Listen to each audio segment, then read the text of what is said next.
Bueno, egun ondan hori, urteko lehenengo artezkaritza batzordeari hasiera emango dutzagu. Eta, bueno,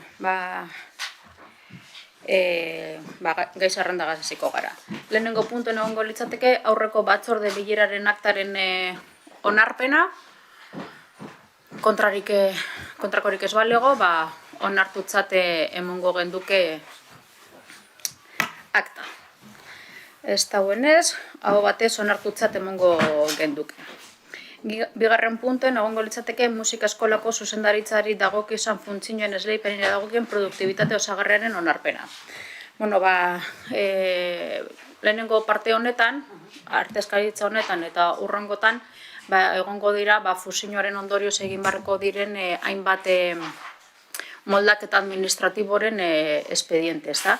Eta euretariko bat, hasi gara, honegaz lehenengo, musika eskolako zuzendaria izendatzearen eta bere produktibitate osagarria espedienteak kudeatzen. Beraz, deialdiagaz batera joan jatzue txostenak, baita interbentzioaren txostenak eta erabaki proposamena. Beraz, erabaki proposamena izango litzaketeke produktibitate osagarri bat ezartzea eskolako zuzendarien ordainsarietarako Euskal Autonomia Erkidegoko musika eta dantza eskoli buruzko maiatzaren 21.04.2024 dekretuaren 79. artikulan aurreikusitakoaren arabera. Ordainsari hori 10.480,37 eurokoa izango da urtean eta 14 ordainduko da. Osagarri hori gainerako ordainsari kontzeptuen proportzio berean igoko da indarrean dagoen araudiaren arabera.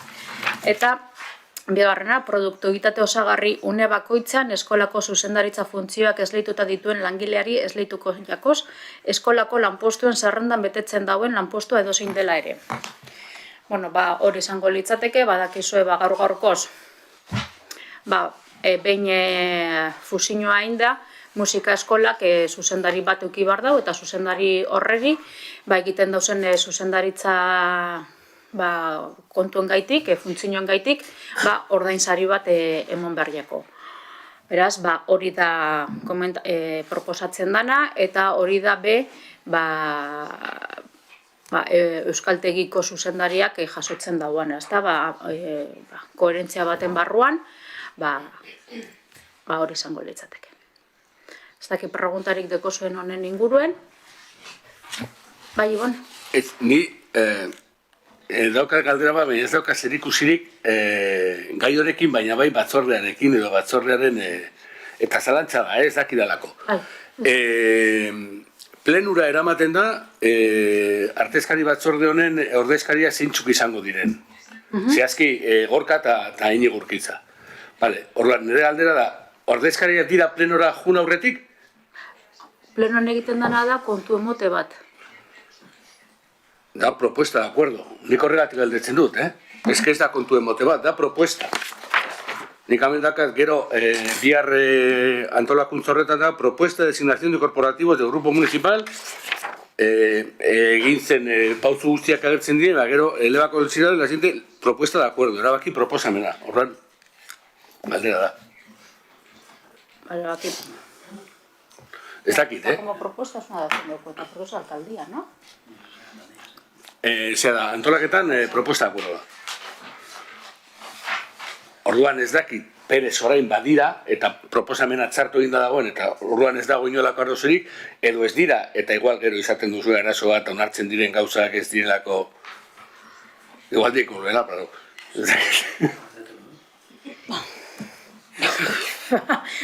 Zalantzatan jarri nozu. Ez que ni horregatik gantzen zuen.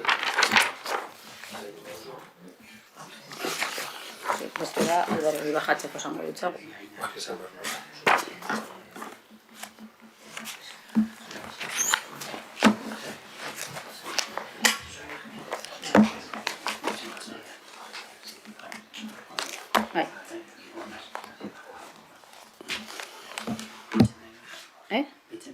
Álvaro, bai.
Bueno, orduan, aktaren onarpenagaz hasiko ginateke, akta besterik ez balego onartutzat emongo genduke. Bigarrena izango litzateke musika eskolako zuzendaritzari dagokizun funtzioen esleipenari dagokion produktibitate osagarriaren onarpena. Bueno, komentatu da moduan, etorriko dira bai azterkaritza batzorde honetan eta bai hurrengo batzutan, behin fusioaren ondoren egin beharreko aldaketa administratibo batzuk, eta orduan, hau da euren artean daukagun lehenengotarikoa, eta apurkan, helduko dira beste batzuk, ezta? Eta, hornetan, erabaki proposamena eta txostenetan gertzen den moduan izango litzateke, musika orain zuzendari orokor bat edo zuzendari nagusi bat dagoen ez Getxo Kulturan musika eskolak bere zuzendaria behar dau, euskaltegiak daukanaren moduan, eta, kasu honetan, izango litzateke, lehenengo puntu honetan, bere produktibitate osagarria onartzea. Eta, erabaki proposamenan jasotzen den moduan, produktibitate osagarri bat ezartzea eskolako zuzendariaren ordainsarietarako Euskal Autonomia Erkidegoko Musika eta Dantza Eskoli buruzko maiatzaren 21/2024 dekretuaren 79. artikuluan aurre ikusitakoaren arabera. Ordainsari hori 10.487 eurokoa izango da urtean eta 14 hilekotan ordainduko da. Osagarri hori gainerako ordainsari kontzeptuen proportzio berean igoko da indarrean dagoen araudiaren arabera. Eta bigarrena, produktibitate osagarri une bakoitzean eskolako zuzendaritza funtzioak esleituta dituen langileari esleituko jakoz, eskolako lanpostuen zerrendan betetzen dagoen lanpostua edozeina dela ere. Eta orduan, hori izango litzateke, produktibitate osagarria, 10.487 euroko izatea, euskaltegikoak daukanaren parekoa, koherentzia baten barruan, txostenetan agertzen den moduan, eta hori izango litzateke erabaki proposamena. Pregunterik ez badago, orain honen inguru. Orain ez. Soilik azaltzeko, guk ez dugu zalantza gartzen produktibitatea eta gauza guztia egin berdian, baina, gu fusioaren aurrean mantendu genuen jarrerarenkin koherentzia mantenduz ez ditugu izapide hauek oztopatuko, baina ez da besteko ere, ez hau, ez hurrengoa, ez hurrengoa. Soilik hori azaltzeko. Ados. Beraz, boskeketara pasatuko gara, aldeko botuak, Eusko Alderdi Jeltzalea eta Alderdi Sozialista, kontrakorik, ez dau, beraz, abstentzioak, Elkarrekin Podemos, EH Bildu eta Alderdi Popularra. Beraz, onartuta geratzen da erabaki proposamena. Hurrengo puntua izango litzateke Aitor Astigarraga Agirreri musika eskolako zuzendaritzari dagokiosan funtzioa esleitzeko proposamena onartzea. Azken urte bietan badakigu Aitor egon dela eta transizio honetan interesante ikusten da persona bera izatea. Proposamen hau musika eskolako klaustrotik pasatu da, begionez ikusi da, beraz berari esleitzea izango litzateke proposamena musika eskolako zuzendaritzan. Erabaki proposamenean jasotzen den moduan eta horrak hartzen diren betekizun guztiekaz.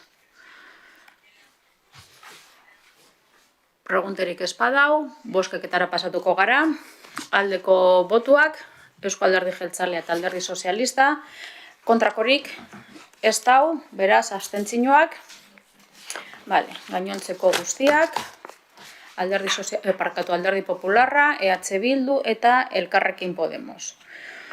Hurrengo puntura pasatuko ginateke, Getxo Kultura tearen idazkaritzaren delegazioaren barri emotea, eta honetan badakizue, estatuto barriek dinue, artezkaritza batzordeko idazkaria, udaletzeko idazkari nagusia dela, eta bere bihartik aurrera, parkatu. Hori da, bihar sartzen dira indarrean hainbat gauza eta orduan idazkari orokorrak egiten dauela da kulturretzeko, Getxo Kulturako tajean delegatu bere idazkaritza. Eta bere izango litzateke, hemen daukagu Paula Kabidez, ikustera etorri da, funtzionamendua zelan egiten da, eta ikusteko. Beraz, nire partez ondo etorri izan zaitez. Da, bueno, beste kontu emotea baino ez da, bale? Idazkariaren delegazioa. Eta urrango puntura pasatuko ginateke, presidente Andrearen informazioa, joan jatzu ez deialdiagaz batera, orain arte ukidugu zan programazio datuak, eta, gabonaldiko programa ukidugu, egia zan arrakastatzua izan dela programazioa, hainbat eta hainbat soldaut eukidugu, edo existentzia ugarikoak, beraz, agendari gustatu jako egin duguna, edo proposatu duguna gabonaldi honetarako, beraz, hor daukazu ez datuak, banan ez naz joango, baina, danetarik eukidugu, musika dantza egiteko modukoa, antzerkiak, zarzuelak, umentzako ikuskizunak, orotarik eukidugu.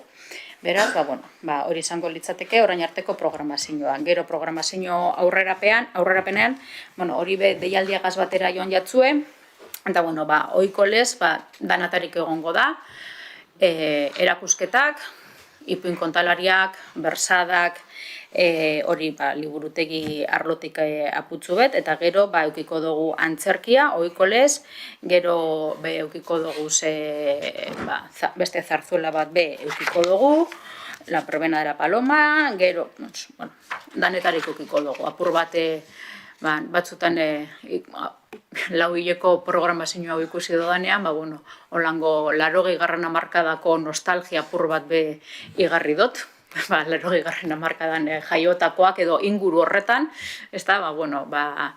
beste adin tarte bateri, batzutan 40-50 adin bitarte horretan, apur bat jotzeko gure programazioan, gu Jose Urbibi LGB eta hainbat, Eta gero egie da, ikusiko zenduen moduan, honetan programazio honetan jabe agertzen da musika eskolak egiten dauen programazioa. Eta horregaitik Getxo Kulturako agendan, portada izan da musika eskolak antolatzen dauen neguko bidaiak, oina hasibarri dauena, eta asteotan eukiko duguna Andres Isasi aretaneko eraikinean. Beraz, horbe hasi gara, fusio honetan, komunikazio bateratu bat egiten, eta agenda guztiz osatuago bat eukidagian herritarrak. Honen inguruan ez dakite galderarik deko zuen, bestera urrengo puntura pasako naz, musika eskolen beken datuak, deialdiagaz batera joan jatzue estel bat, eta aipatzekoa da, lehenengo zenboten dugu zala beka guztiak, azken urteotan behintzat Nikolangorik ez dut ikusi, eta hor dagoz 59.850 euroak banatu dira, eta eskatutakoak izan dira 168, onartutakoak eta emondakoak 124, eta ukatutakoak 34. Eta hor ikusi duzuen moduan, 34 horretatik, 24 gehienezko errenta gainditzen dabelako, bata kanpokoa dalako, 2 eskatutako dokumentazioa ez dabelako aurkeztu, eta 7 zerga bete beharrak egunean ez daukizelako. Beraz, musika eskolako beken kontuak, hor dago, eta gero, preguntarik espadau, urrango puntuen nau, interes kulturaliko jai eta ospakizunak antolatzeko diru laguntzak, badakizue urtero ataratzen dugula aurreko urtea amaitu baino lehenago, urrango urteko jai guztiak ospatu daitezan. Aurreko urtean ataratzen dugu, bain zuzen karnabalak daukagu zelako tartean, ez dugu aiztu behar, hemen diru laguntza honetan sartzen direnak ez direlako bakarriko dako jaia, baizik eta urte osokoak, hau da. Karnabalatatik hasita, San Martinetar arte, hau da, otsaila martxoa, segun urtea, azaro bitartean. Beraz, hor dagoz. Eta aipatzeko kontu berezi bat da, aurten deialdi honek 115ko igoera auki dauela, eta baita eskaintzen diren horniduratan, beste espezietan emoten diren gauza guztietan horbe igoera bat dago, hainbat eta hainbat gauza bai gora egiten dabelako, edo behar izan gehiago egoten direlako, jaietako eguneko behar izanetan. Beraz, hor dago. Ez dakit deialdi honen arira pregunterik dauen. Espadau, urrengora joango naz, eta urrengoa izango litzateke Santageda eguneko deialdia. Otsailak 4 hor dau, Santageda urtean beti da egun berean, eta hor daukagu, urtero egiten dugune deialdia, herriko koruek edo alkarteak edo kolektiboak batu daitezan Santageda kantetan joateko herriko hainbat eta hainbat lekutatik, eta gero azkenean topagune bat sortu eta hor danoke alkarregaz abestu Santageda.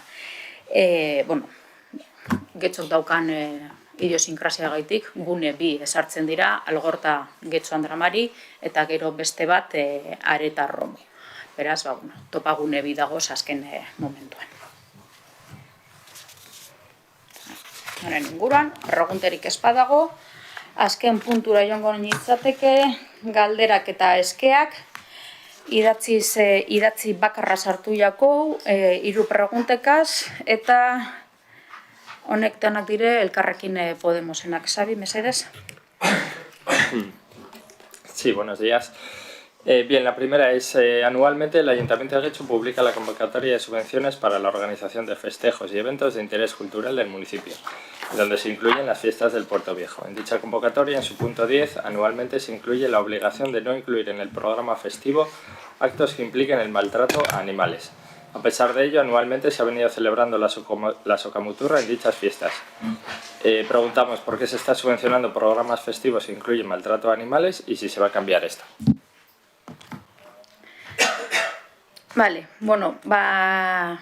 lehenengo eta behin, lehenengo galderan afirmazio bat egiten da por qué se están subvencionando programas festivos que incluyen maltrato a animales. Gaur-gaurkoz dagoan legeagaz eta dagozan txostenakaz ez dago maltrato animalik, tratu txarrik. Ez dago animalienganako tratu txarrik.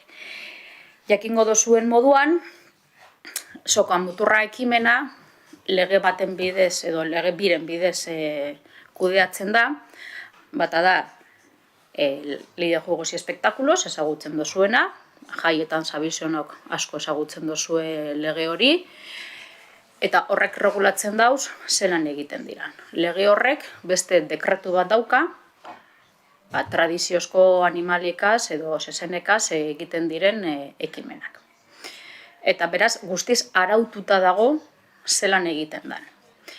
Ekimen horrek, badauka legeak esaten dagoen moduan, beti dago ertzaintzako nonor hor dana begiratzen, dana ondo egiten dela begiratzen, eta baita be, ofizioz esleitutako veterinario bat dago.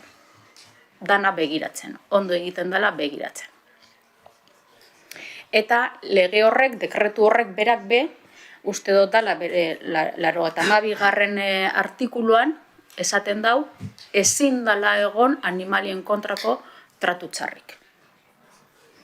Beraz, oso araututa dagoan ekimen bat da, beraz, gaur-gaurkoz esan aldoguna da dagozan legeekaz eta daukaguzan txosten guztiekaz, udaletxe honek edo kulturretxeak edo Getxo Kulturak ez dauela diru laguntzen tratu txarrik emoten dauen ekimenik.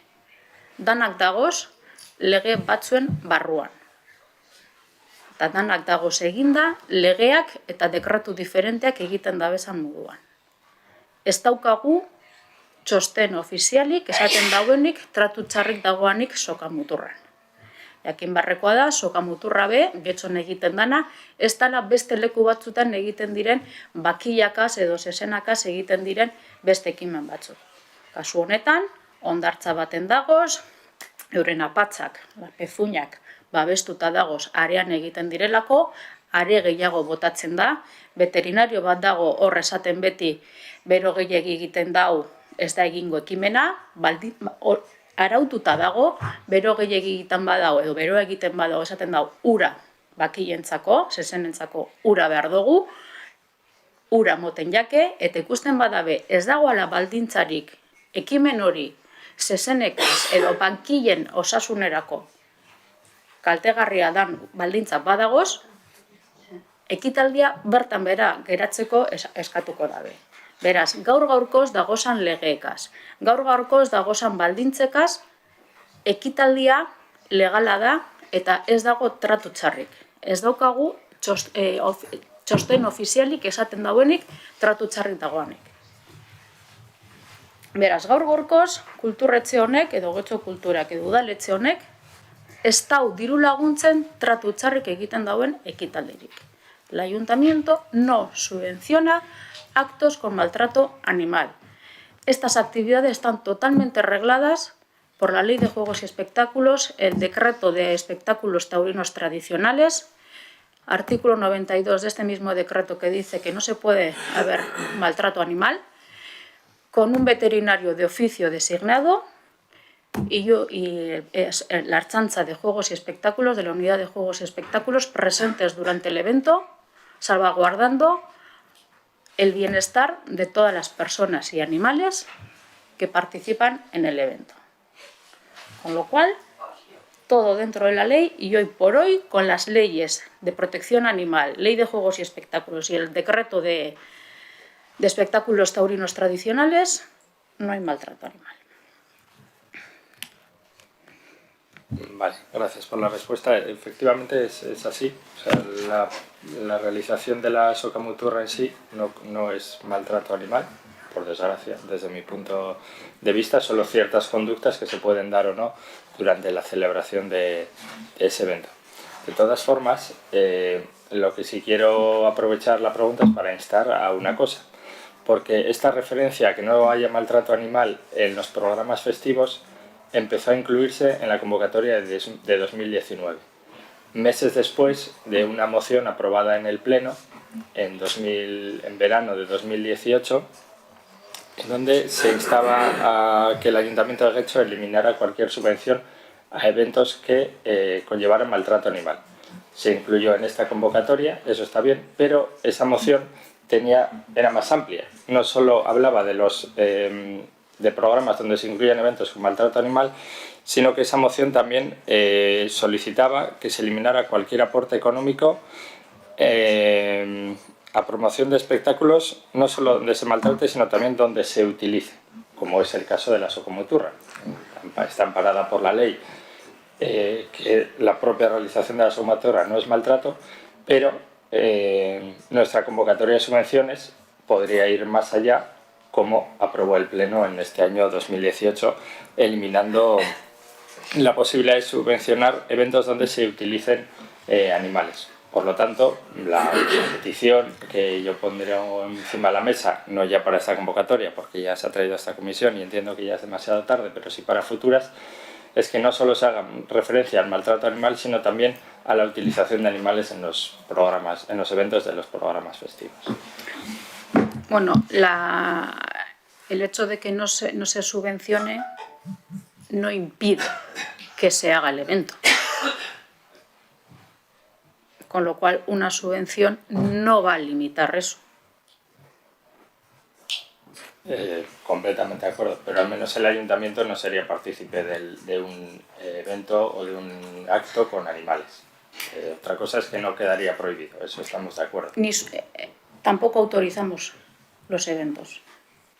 O sea, la subvención no autoriza los eventos ni impide. ¿La autorización de los eventos la da el Gobierno vasco? No, sí, eso es Gobierno vasco. Pero para esa autorización hace falta cierta documentación que sí emite el ayuntamiento. O sea, hay posibilidades. Pero bueno, no es a lo que quería llegar. Yo quería llegar a que, dado que esta modificación en la convocatoria es a raíz de una moción, coger todo lo que dijo la moción en su conjunto, que es también no incluir actos con animales y no solo actos que conlleven maltrato animal. Vale, honen inguruan besterik badago? Ez, orduan hurrengora pasako naz. Xavier, bai? Bai, sí, en la segunda, otro año más hemos podido disfrutar de la cabalgata de Navidad en nuestro municipio. Sabemos que es un evento de compleja organización y que requiere mucho presupuesto, como ya se nos ha dicho en contadas ocasiones. Pero por otro lado nos han trasladado queja por la velocidad a la que pasan las carrozas, al menos en algunos puntos, Y por otro lado, queríamos preguntar o saber por qué hay publicidad de vehículos en la misma. Bueno, akabukotik hasiko naiz, zergatik dauen publizitatea, patrozinio bat delako. Besterik ez. Kotxeak behar dira, kotxe guzti horrek ez dira udaletxekoak, ez dago horrek kotxe guztiak udale inventarioan, beraz, enpresa bategaz akordio batera helduta, patrozinio bat da. Babesa ekonomikoa moten dabe, izena agertzaren truke, edozein ekitalditan gertatu daiteken, futbol partidu baten gertatu daiteken moduan, edo kontzertu baten gertatu daiteken moduan, edo dana dalakoa, patrozinio bat da. Eta gero, esaten dozu queja por la velocidad de que va rápido o que va despacio. No, que va rápido. Vale. Bueno, es que hori zalantza eukidabe, ¿qué es? ¿Qué se refiere? ¿Que va rápido o que va despacio? Que va rápido. Vale. Bueno. Las personas que bailan a veces pueden seguir la carroza. Bueno, bitu guzti hori landuta dago. Eta gauza da, puntu batzutan, orografiak baimentzen dauenaren arabera, bueno, hasiko naz. Ekitaldi hau egiteko babes planaren memoriak 100 piku horri daukaz. 132 hain zuzen be. Eta horrek markatzen dau zelan joan behar dan. Zelan joan behar dan, lekuaren arabera, non egiten danaren arabera. Hau da, karril bi badagoz, karril bakarra badago, jende asko badago, hori batzutan ere, zenbat jende egongo dan puntu batzutan aurre ikusi alda, baina ez da beti eraberean gertatzen. Eta orduan, kabalgatan dagoan arduradunak, puntu batzutan, ikusten dauen jendearen arabera, esaten dau motelago, edo apurba bizkorrago. Eta batzutan, bizkorrago be izaten da, horregoten diren dantzariak be, momentu batzutan aurrera egin behar dabelako urrengo puntura joan alizateko. Beraz, bizkorrago dagozan puntuetan, normalean egoten da, jende gitxiago, ikusten dabe, jende gitxiago dagoala eta errepidearen baldintzak baimentzen dabela. Eta hori guztia, landuta dago, ze persona bat dago dana koordinatzen, dantza egiten daben persona guztieka, heldu behar diren puntura heltzeko dantza egiteko, ze bestera gertatu daiteke dantza egitea publikorik ez dagoan puntu baten, eta dantzarik ez egitea publikoa dagoan puntu baten. Beraz, horregoten da kabalgataren koordinadore bat, eta hori kudeatzen dago. Egia dabe, leku batzutan, segurtasun kontuen gaitik, bizkorrago joan behar da, beste edozer, trafikoko beste edozein inzidentzia edo gainontzeko beste edozer, ekiditzeko. Bi urguneak dagozalako edo dana dalakoa. Beraz hori guztia neurtuta dago. Bete egiten da, aliketa geldoen joateko, jendeak ikusi alizateko, baina puntu jakin batzutan, segurtasunak eta memoriak esaten dauenaren arabera, aputxua bizkorrago da. Sí, no, reconozco que la organización de la cabalgata no es cosa sencilla y menos la realización. Solo una pregunta por aclarar entender cómo funciona.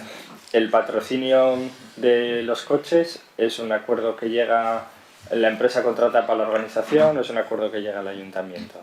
Hori nok egiten dago, guk egiten dugu, nosotros directamente. Es cierto, entra dentro del mismo patrocinio que entra para el Yasaldi también, porque para el Yasaldi hace falta coches para hacer el traslado de todos los artistas. Vale. ¿No? Entonces, pues ahí entra, se hace un acuerdo también de patrocinio para el festival. ¿Y el acuerdo que se dejan los coches gratis o bastante más baratos? Bastante más baratos. Vale, pues a ver, vale, gracias. Vale. Kabalgataren inguruan espadago besterik, 3. galdera, Xavier. Sí, hace meses se anunció el mural ganador del certamen Miren Larrea, pero la pared que da a la plaza sigue en blanco. ¿Cuándo se va a proceder a pintar el mural? Bueno, esan beharra daukagu, aste honetan hasi direla ja lan guztiak egiten, astelenean hasi ziren.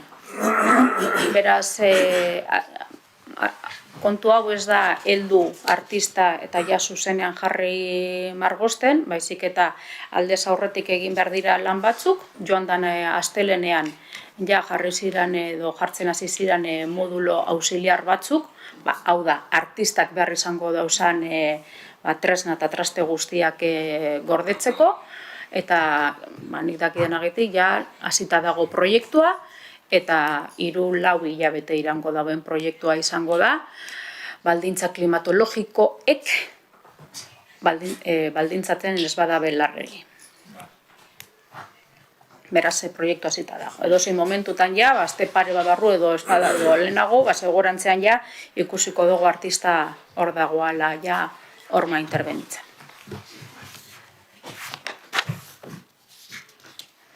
Bale, ez tekote idatziz pregunta gehiagorik, batekorik badago? Ez badago, amaitu zaten mongo dugu gaurko batzordea. Eskerrik asko.